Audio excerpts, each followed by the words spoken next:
Hello, team, and welcome to another ATP Geopolitics video with myself, Jonathan MS Pierce. This is Ukraine War news update for the 4th of July 2023. Let's get straight to where we normally start out. The Ukrainian general staff figures for the Russian losses for the day before. And yet again, we are seeing a high attrition in certain categories. 770 liquidated personnel is an uptick from the previous few days. 2 tanks, 9 APVs might be lower than normal, given it is a counteroffensive, but they have taken out considerable numbers of these pieces of equipment over the last month, 6 weeks or so. Then we get onto the old artillery system category, 32 and 6 MLRS. So 32 artillery systems, tubed artillery, 6 multiple launch rocket systems is another phenomenal number in that category. Russia are suffering some severe attritional rates in terms of artillery, and 3 anti-aircraft warfare system. That is a high number. If you look at the average, that's less than 1 a day for the war. We're coming up to the day 500 of the war, so they've lost 394. So to lose 3 in a day is significant. Don't know what those units are, whether they are high value targets like S300 or low value like, I don't know, the autocannon on the back of a, sort of technical, on the back of a SUV or something. But anyway, 3 anti-aircraft warfare systems is certainly good. 29 drones, that'd be from not last night, the night before. 9 vehicles and fuel tanks. No piece of special equipment. There was a heavy loss for them yesterday in terms of special equipment. 7. I've just seen some footage of ISR unit, so some kind of recording camera surveillance unit set up on an electricity pylon. So they set them up on loads of tall places, whether it be mobile phone mast or electricity pylon, and they often get taken out by kamikaze drones. Just shows that category can be just small. Down here, special equipment can be just small camera units set up in various places. Just in terms of general figures and where the counteroffensive is at, Alexei Danilov has described recent days of battle as fruitful for Ukraine in terms of destroying the resources of the Russian forces. In a post on social media, the Secretary of Ukraine's National Security and Defense Council described Ukraine as acting calmly and wisely in its counteroffensive. He posted, "At this stage of active hostilities, Ukraine's defense forces are fulfilling the number one task." I think this is important. This is to say, at least this is, you could say it's how they're spinning it, but I would say this is one of this is the number one objective at the moment. This is what they're doing in the Bakhmut area, which is fixing and attriting, and like the third on the list is actually taking territory. That will come, but first of all, that will become much more easily if you do the first two. So Alexei Danilov says, at this stage of active hostilities, Ukraine's defense forces are fulfilling the number one task: the maximum destruction of manpower, equipment, fuel depots, military vehicles, command posts, artillery, and air defense forces of the Russian army. The last few days have been particularly fruitful. This is true in terms of artillery lost. It's been over 30 the last couple of days on both days, and then multiple launch rocket systems. And as we've seen, 3 pieces of air defense taken out today. Now, the war of destruction is equal to the war of kilometers. More destroyed means more liberated. The more effective the former, the more the latter. We are acting calmly, wisely, step by step. I'd actually agree with that. Yeah, not just because I'm pro-Ukrainian, but actually that's eminently sensible. There's no point going up against the enemy in terms of throwing your forces at their forces if they had the full complement of all of these categories. So you need to attrit those categories down without losing your forces. So we talked previously about how to measure success, and there'll be lots of different objectives for the Ukrainians. So therefore, there'll be lots of ways, lots of metrics to measure success. But one of them will be not losing Ukrainian soldiers and equipment. So if that's one of your measures of success, then you need to defeat the Russians with losing minimal troops.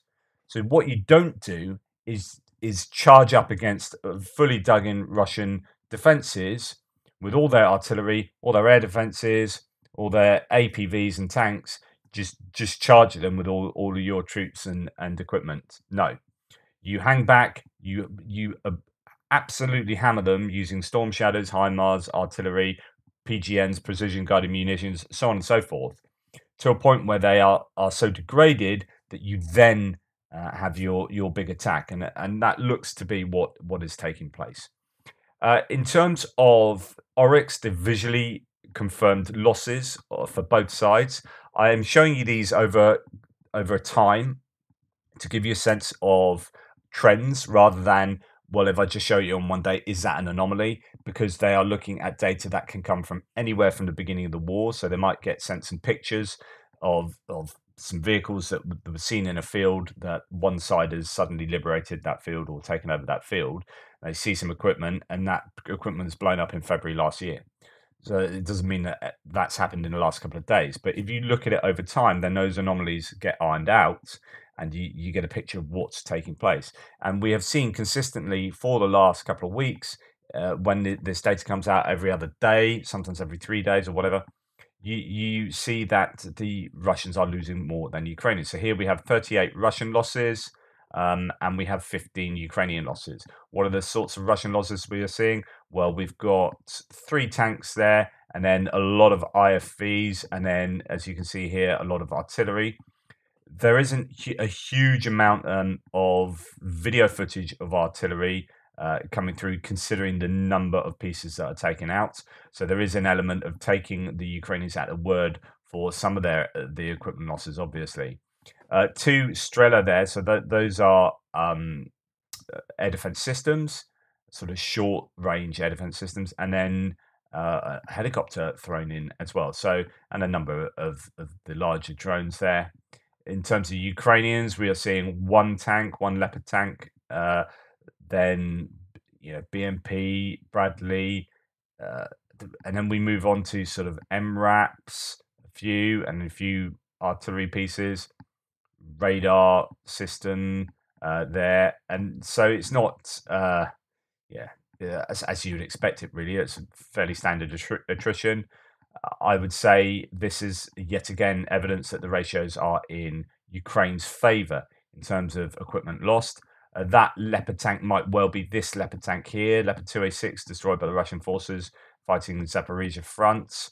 We haven't seen some of the other tanks. It seems that Leopard 2s are being used in the Zaporizhia front, but the Challengers aren't, and some of the other more modern tanks, maybe like the upgraded T family tanks that the Czechs, the Polish, sorry, have provided, the 20s and whatnot. So we haven't seen some of the others, but the Leopards are pretty active, it seems. Okay, what else has happened? Well, an Akhmat commander, the leader of the Akhmat Special Forces unit, Yevgeny Pisarenko, has died in Ukraine, possibly in Zaporizhia. This is doing the rounds at the moment. He seems to be quite an important figure. Has fallen by the wayside, so to speak. A chief prosecutor of the Republic of Chuvashia. Actually, this happened the other day. Audrey Fomin drowned while trying to swim across the Volga River. So this is the new falling out of a window, drowning while going for a swim. Yeah, it could be accidental. Probability is fairly high that it's not, though. But you never know. And there was a massive fire in Moscow yesterday. This, I think, was a furniture factory. Just a huge fire. And these fires are taking place on a regular basis across Russia. And as someone in my threads keeps saying, the amount of damage this is doing to the economy as well will be significant. These people will be out of a job. There'll be money lost. The cost of repairing, so on and so forth, all of that stuff, and that's happening consistently across Russia. Right, let's move on to missile attacks and whatnot. There have been an explosion in Skadovsk, that's in the sort of Kherson region, at the bottom of this, I don't know if you call that whole, this is the Kinburn Peninsula up there. I don't know if you call this a peninsula at all, it's just the coastline south of the Dnipro River. These places get hit quite consistently. So Zalizhny Port, Lazurna, and Skadovsk all seem to get a hammering. That is Skadovsk taking a hit again. I don't know what was targeted there. This morning, a lot of news about kamikaze drones hitting Moscow, military facilities in Kubinka, and the Vnukovo airport. The Russians are claiming this as a terrorist attack and whatnot. Again, with these kind of drone attacks, it's difficult to know whether they are big drones sent from Ukraine or whether they're smaller drones sent from within Russia by anti-Putin, anti-Kremlin, pro-Ukrainian entities. I don't know. This morning, the Moscow region was attacked by unknown drones. Explosion is reported on the territory of the military unit at Kubinka. The neighbouring Vnukovo airport has stopped accepting aircraft. Melitopol was hit last night. I mean, you can imagine any number of places being hit. Whether we hear about them is kind of secondary, but there will be hits consistently across that southern region. Yesterday, and I didn't report this, Sumy was hit by drone attacks. 4 drones attacked Sumy. I think the number of dead has now risen to 4 and around 20 injured. It was fairly significant, quite newsworthy. This, you can see the destruction. It appears to residential buildings. There's video footage of people getting GoPro cam footage of people getting old ladies out of flats and whatnot. It's not another great military target from the Russians there, I guess. Vladimir Rogov, Russian member of the military council in the occupied Zaporizhia region, reports at Chonhar checkpoint.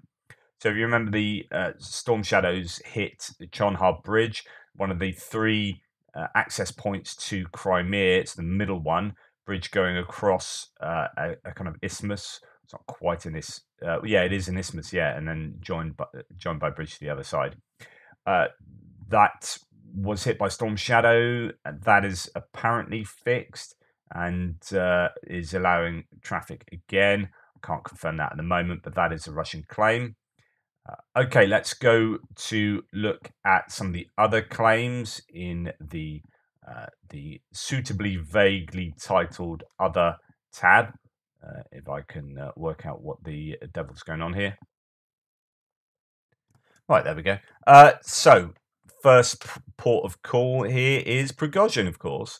He breaks his silence, pledges further victories at the front. In his first voice message since June the 26th, Wagner Group founder Yevgeny Prigozhin claimed he expects, quote, further victories in the front without providing any further details. Earlier, Ukraine's military intelligence chief, Budanov, said that Wagner mercenaries would no longer fight in Ukraine following Prigozhin's failed rebellion against the Russian military. So he's come out and said some stuff. I mean, it's all a little bit bizarre what's going on. Everyone has their own sort of pet theory as to what's going on with Prigozhin and the mutiny. Mercenary boss also claimed in the latest message that his short-lived insurrection was aimed at fighting traitors and mobilizing Russian society. And I think we have succeeded in much of these, he says, in the kind of like underselling, well, really underwhelming, I think, that huge, really daring mutiny. I was going to say attempt to do what? We're not quite sure what he was intending to do, whether it was just to dislodge the military leadership. I think it was to dislodge Gerasimov and Shoigu, to take them kind of hostage and then replace them or force himself into that position or something. And then Putin came out and spoke against Prigozhin, and that's when it became an accidental coup. But I think it didn't. It started off as a mutiny. But there you go. So he's come out and said some, not hugely detailed stuff, but he has broken his silence. What else has happened? Well, I talked about how Ramzan Kadyrov, the Chechen warlord, there were loads of rumors about him being on his deathbed, being ill. There's a video that's surfaced, and I think that's recent, of him and another chap who's supposed to be dead as well.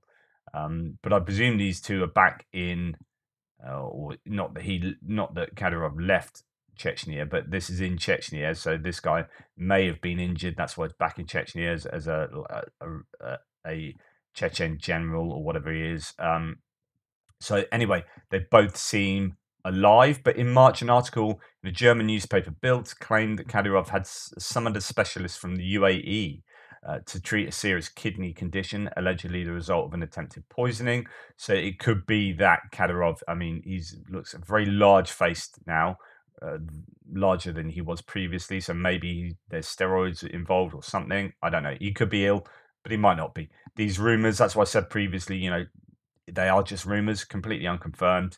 Take that for what it is, and I will report rumors to you, but I'll hopefully let you know that they are rumors when they are not confirmed. This is pretty much confirmed. So in Chechnya, staying there, this is the news that we read it here in the Guardian live update.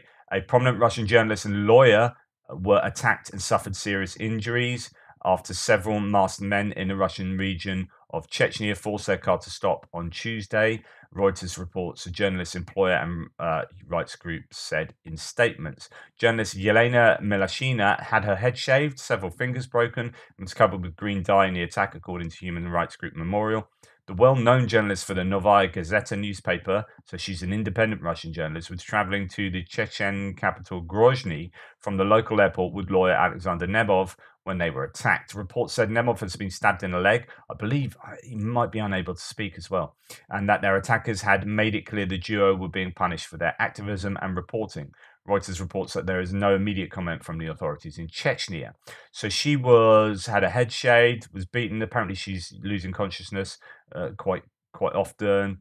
So she's in a pretty bad way, as you can see. Hands bandaged and whatnot. Had her fingers broken. This is just another sign that wherever Russia goes, in this case Chechnya, there's great liberty, isn't there? So a court case involving a political activist, and people get beaten up who are going to report on that. So yeah, there you go. And speaking of liberty, and this is just a special message for all my good old Russian buddies, those Russian voices in the thread. You know who you are. You know your names. We all know your names. So for those Russian shills, voices, propagandists, trolls, 3 riot policemen detain a young woman in Moscow.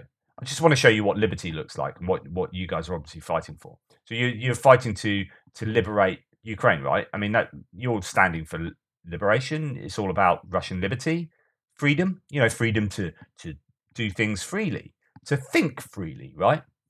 You can see I'm getting a little bit angry here because it kind of pisses me off when people come on my threads and spout nonsense with pure hypocrisy, and they don't look in the mirror. 3 riot policemen detain a young woman in Moscow for handing out pin buttons that said, and this annoys me as a philosopher, opinion is not a crime.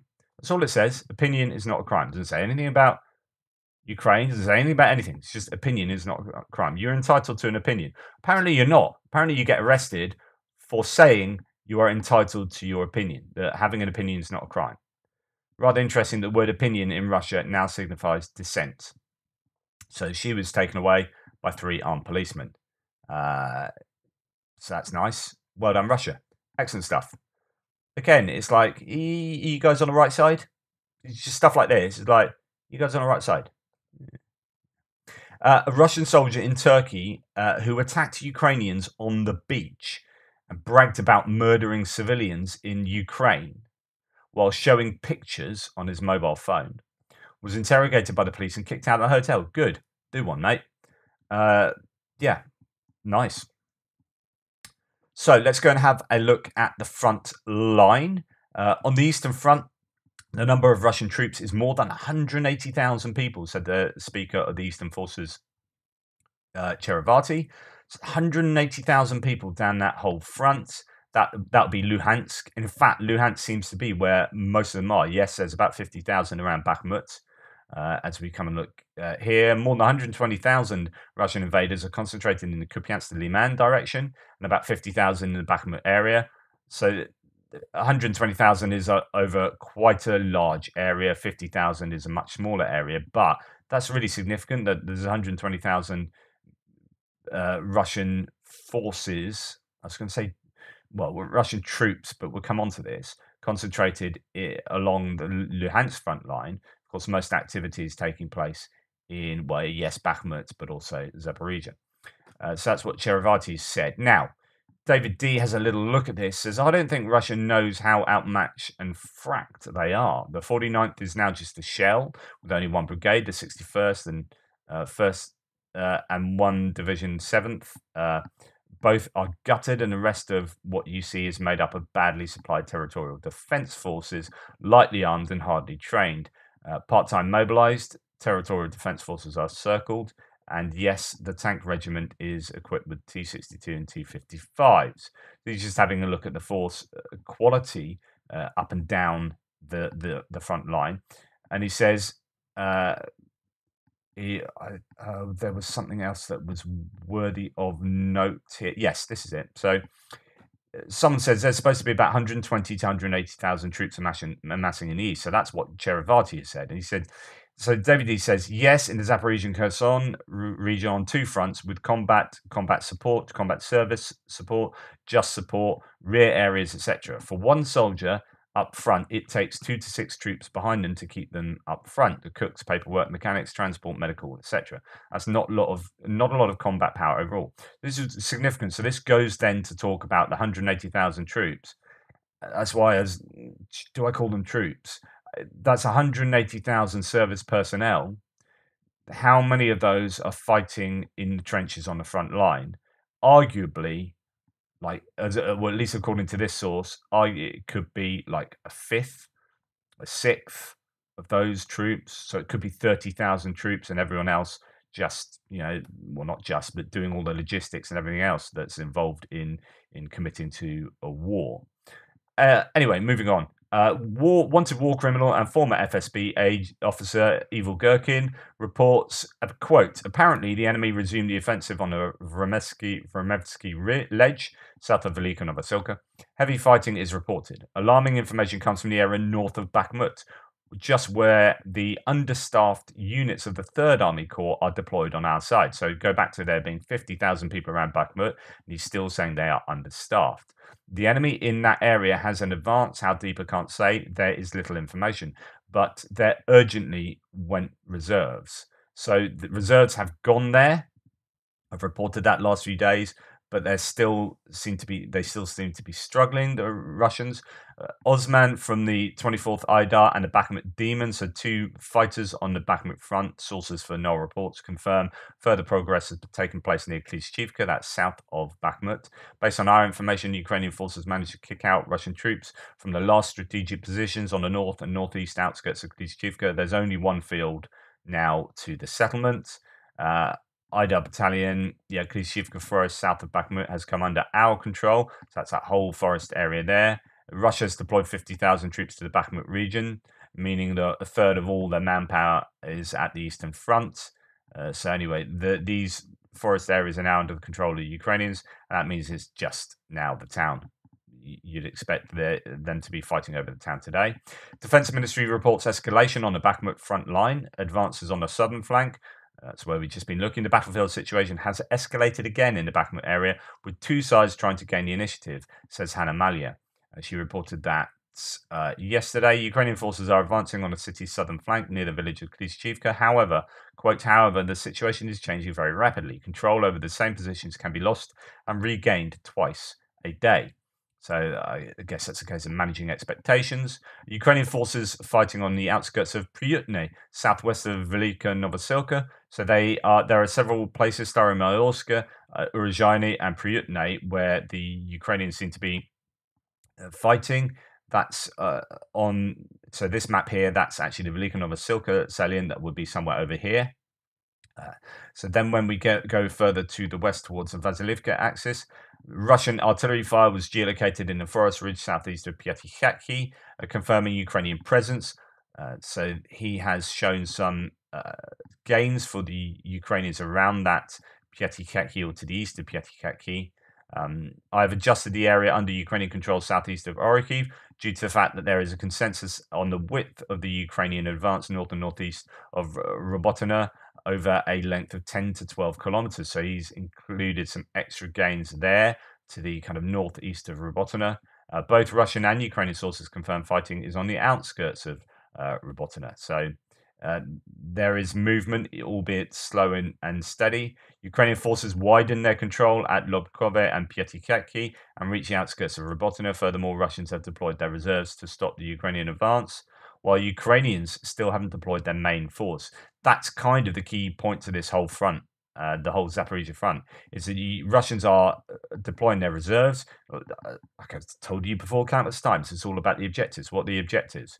Fix the Russian forces and deplete their capabilities there, deplete their capacity across different areas such as artillery, air defense, and just general troops.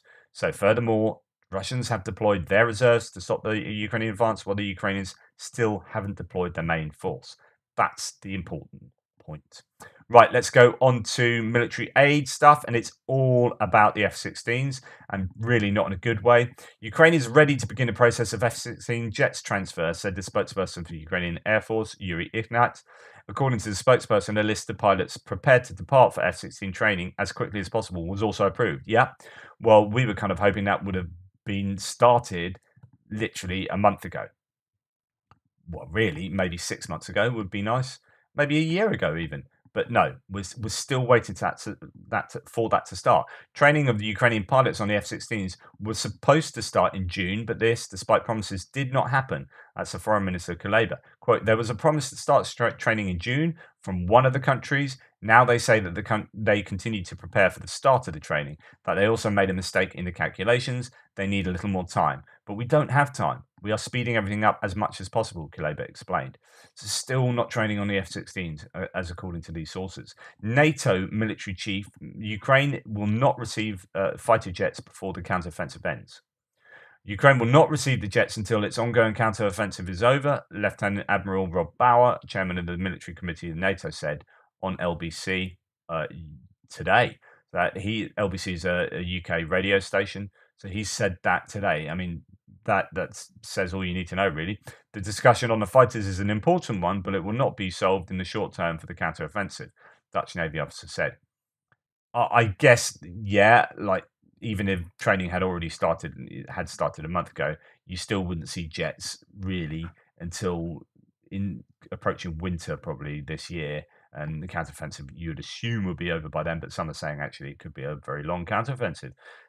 So when you say things like this, you are constraining yourself and you're making yourself more likely to be wrong when you commit to definite timeframes. So if I was him, I would have been way more vague. I'd be like, yeah, they're unlikely to see them in the near term or something like that. Just keep it like that. They're not going to see them until the counteroffensive is over. Yeah, he is committed to that. But however, what he's committing to is the counteroffensive being over by October. We don't necessarily know that's the case. However, this could be about throwing people off the scent. It could be disinformation for Russian purposes, so on and so forth. Well, not for allied purposes, but for a Russian audience. So you're always kind of second guessing anything that's ever said, really. Ukraine is to receive dozens of Leopard 1A5 tanks, said the German Defense Minister Boris Pistorius. I mean, they could receive another 96 if Switzerland pulled their thumb out their ass, but who knows? May happen. However, according to Defense Express, Leopard 1A5 is not a game changer. Well, absolutely. I don't think anyone said it's going to be a game changer on the battlefield due to its insufficient armor protection. So the idea for these would be, yes, they will have poor armor protection. Get them kitted out with ERA, explosive reactive armor, whack a bunch of that around it, and then make sure it's got good tech inside, good thermals, and fire control system that means it can outcompete equivalent tanks. This is not like this is going to be the best tank, but is it going to be able to detect, acquire targets before targets can acquire them? As I've said before, and as certain analysts have labored to say, there are very few tank-on-tank battles. So actually, when you see a tank like this, Leopard 1A5, you're thinking, right, what's that going to be used to do? What it's going to be used to do is to support infantry, to hammer trench lines, to take out certain buildings, maybe. It's going to very rarely be used to take out another tank. So does it need to necessarily be better than the best Russian tank? No, it actually doesn't. However, if it's got thermal imaging and can fire at night, then yeah, it will be. Specifically some of the older Russian tanks. But the idea is, can it be used to support infantry attacks? Can it acquire targets before targets can acquire it? That will be the question. And as long as it's kitted out with the right kind of tech, then it will be able to do that. This is from Chris Wiki. Colleges in southern Russia, Russian Republic of Ingushetia, are issuing diplomas only if the students accept a mobilization order at the same time. We've heard this before. Chris Wiki has reported on a similar thing elsewhere in Russia. If they refuse, they face being imprisoned for up to 2 years. The Ingush news website from Fortanga reports that students are being forced to go to forced to go in person to receive their diplomas. They are immediately being handed a summons for mobilization in front of witnesses and have to decide whether to accept it. Their decision is recorded. If they refuse a summons, they face a 200,000 ruble fine, forced labor, arrest, or imprisonment for up to 2 years. As a source tells Fortanga, to get a diploma, you have to sign a summons to the army. Otherwise, you don't get a diploma in any way. Either you get a summons or you sign a waiver of the summons. So if you receive a summons, it means you have to go to the army. But if you refuse to sign it, you are, hello, MFer, it's prison. So there you go. Practice is said to have been introduced, quote, after the director of college in Nizhny Achaluki announced at a meeting with the Republic's governor, Mahmoud Ali Kalemitov, that 30 students from his establishment had been called up for military service. The idea was subsequently adopted by local military enlistment office staff. It's legal as long as the right procedures have been followed. Educational establishments can serve summonses, but can't write them out themselves. That has to be done by military enlistment officers. So, yeah, this talks to the issue that Russia have. This is your crypto mobilization, which is mobilization through the back door without kind of properly announcing it as a kind of national move. It's not a huge general mobilization across the country, but if you're getting places like this to force mobilization of, in this case, students, so that they have no option really, then that is a way of getting mobilization without officially announcing it. On the other hand, just to let you know that, I mean, I can't talk to the verification of this video, but the claim is, so what's the claim? Let's look at it on here. It is in the Khmelnytsky region, the military registration enlistment office employees, ignoring the objections of the owners of a house, enter it. They state that they have the right to do so during martial law. Rights are limited, and at the end of the video, the man is threatened with having his legs and head broken. And it hints that the Ukraine is facing a shortage of soldiers and needs more radical means to recruit them. But I can't. Anyway, you get the idea. It's kind of trying to enforce mobilization. There have been various claims of this throughout the war on the Ukrainian side. They have been investigated subsequently when they get out on social media. Some of them have been faked by the Russian side, but some of them have been genuine. The question is that an anomaly, or is it genuinely an attempt by the Ukrainians to up their recruitment? That is from I've seen that video in a number of different places. Then it goes on to talk about yes. So in terms of military aid, this is significant. So Yevgeny Prigozhin's empire is rapidly being dismantled. It's lost its contract to provide rotten infected. So I talked to you about that. That's from Chris Owicki. So lost his contract with the MOD to provide food.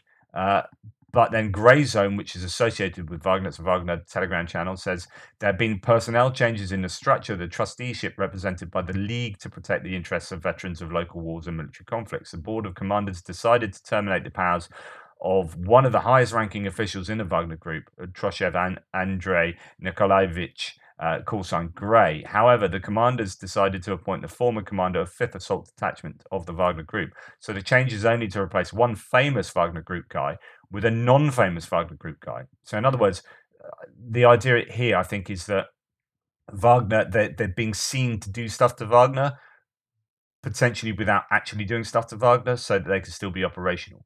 Prigozhin announced an ad on his Telegram. Here's a translation. So this is from Prigozhin. Because of sanctions, there is no way to order quality military equipment from China at a reasonable price. Mobilization breathing down your neck? No problem. Russian military trading company PMC Wagner will help you to order equipment directly from production in China and deliver it directly to Russia. And this is a worry for 2 points. One, that Wagner is still active and doing stuff on behalf of the Russian military project. And two, that China are able to provide military equipment to Russia through the back door. We work with all military equipment in demand now: DJI drones, anti-drone guns, signal silencers, collimator sights, thermal imaging sights, night vision goggles. We will choose the model according to your request. We will tell you what software is better to use in combat conditions. We are responsible for the quality of the goods. We help you quickly deliver goods to any point in our country. Bring victory every day together. So that, I think, is important to note, that Wagner is still active and doing that kind of activity on behalf of really the Russian military, even though apparently they hate the MOD, so on and so forth. Anyway, gone to geopolitical stuff, and I don't have an awful lot. In fact, I've just got one tab here. Ukraine designates Unilever as international sponsor of war. Ukraine's National Corruption Prevention Agency. I mean, the problem is, I'm going through all these different companies and ticking them off the list.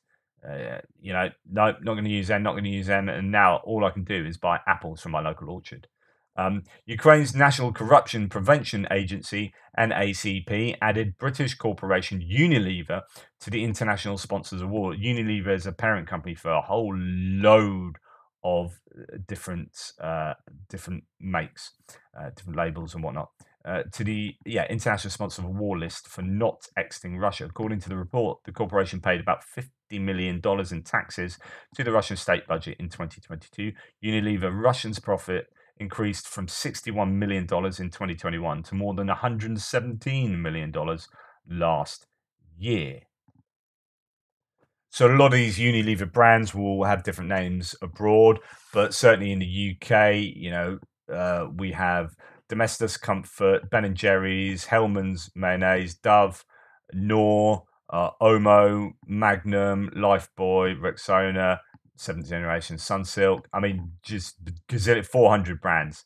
They control loads of brands. Axe, Bango, Ben & Jerry's, Domestos Comfort, Cif, Dove, Equilibra, Hellmann's, Lifebuoy, Lux, Knorr, Liquid IV, Love, Beauty and Planet, Magnum, Ollie, Omo, Onnit, 7th Generation, Smarty Pants, Rexona, Sunsilk, Vegetarian Butcher, Vaseline.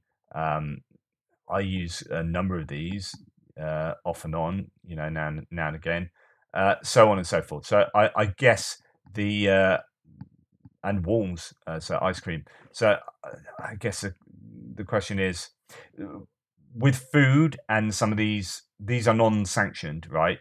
So you can, they're not breaking the law, but they haven't willingly. It's like Shell fulfilling. Well, it's not. It's different from Shell. Shell are fulfilling a contractual obligation. These guys won't be fulfilling contractual obligations. They'll just be operating within Russia and selling their stuff because they haven't been sanctioned. So the question is that right or wrong? Well, from a moral position, it is wrong. If you're not really interested in a moral position because you're a corporation and you are about maximizing profits, then that's right, unless you get to a point where people boycott you, so you can't maximize profits, in which case you pull out. And it's like being forced to do a moral thing, be it by being strong-armed by people voting with their feet and saying things on social media. So it's up to you. Go and have a look at Unilever. Go and say, give them your tuppence worth on Twitter or elsewhere, and ask them to pull out of Russia if that's your thing. So I might let them know of my views. But yeah, it's interesting when a number of those things, I would use myself. So yeah, bit of an eye opener. Anyway, that's all I have to say. Thank you so much for watching. Please like, subscribe, and share.